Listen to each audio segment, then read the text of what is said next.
Hi, Dr. Butzen here. So today we are talking about trigger finger. The trigger finger is extremely common. What we see with the trigger finger is that the finger actually gets stuck. So a lot of times it's worse in the morning.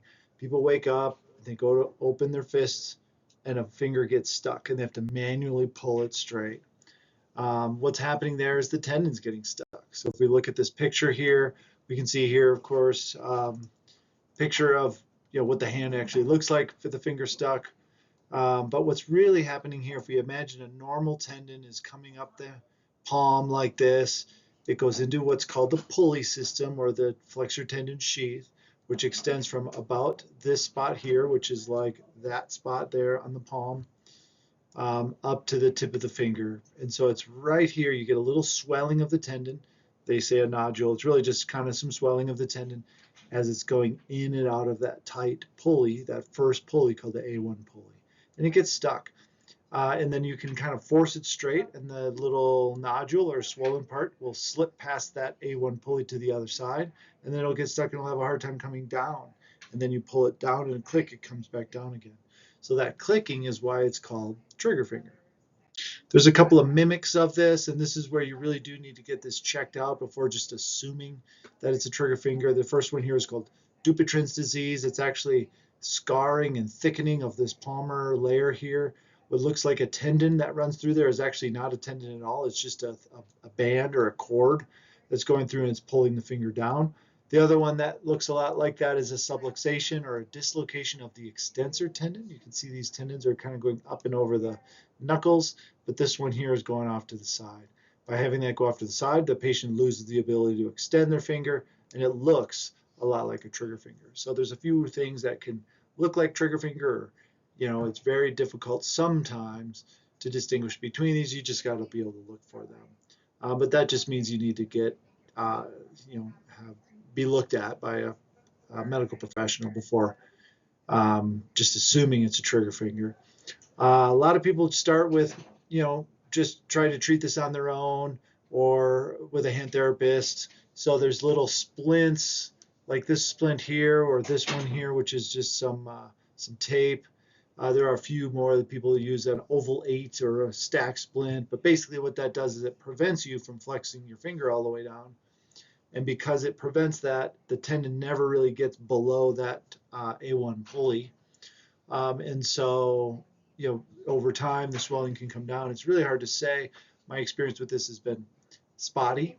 Um, and, it's hard to know how long do you need to splint it for, because you really do need to let that rest a long time to allow that tendon swelling to come down. I do offer this all the time. This is a cortisone injection, so this is a steroid shot, and they're aiming right for that tendon sheath. So essentially, I like to try to inject the medicine between the sheath and the tendon, so into the tunnel itself, and then I'll shoot about half of it in there. I'll pull it back, and then I'll lay some on the outside of that tendon sheath as well, just to kind of be sure that all the layers of that area are bathed in this medication. And in general, the shot is about 50% effective. I don't recommend more than two, so I recommend two at the most. Usually the second one is less effective than the first. So a lot of times the first one's about 50-50 for long-term success. The second one's a little bit worse. So the shot is a little hard to tell, whether it's totally worthwhile. A lot of times it makes some sense to just try it first. And even if it doesn't work, a lot of times you will get a few months of relief from that shot. Then we're talking about surgery, right? And surgery is pretty straightforward. It is performed in the office, wide awake. Usually just inject some local anesthesia. You don't have to worry about like fasting. You can have a full breakfast, whatever. You don't even have to change. We just kind of roll your sleeve up. After the surgery, you can use your hand for activities that you need to use it for. I tend to try to avoid heavy grip or repetitive activities. There's a few stretching exercises that have you do. It's usually not difficult or anything like that. By 2 weeks, which is the first follow-up visit, people are about 85% recovered by then, and it could be a few more weeks after that before they're 100%. And I'm talking really about the use of the hand for heavy activities. Usually by 2 weeks, you're doing most things except the heaviest grip activities. Complications are rare, but certainly can get some stiffness and scar tissue formation, which can cause problems, but it's pretty rare. And really, I have yet to see a recurrence. So recurrence is extremely rare. So the surgery is like this. I make a little cut on the skin. You can go linear like this. You can go transverse, or you can go oblique.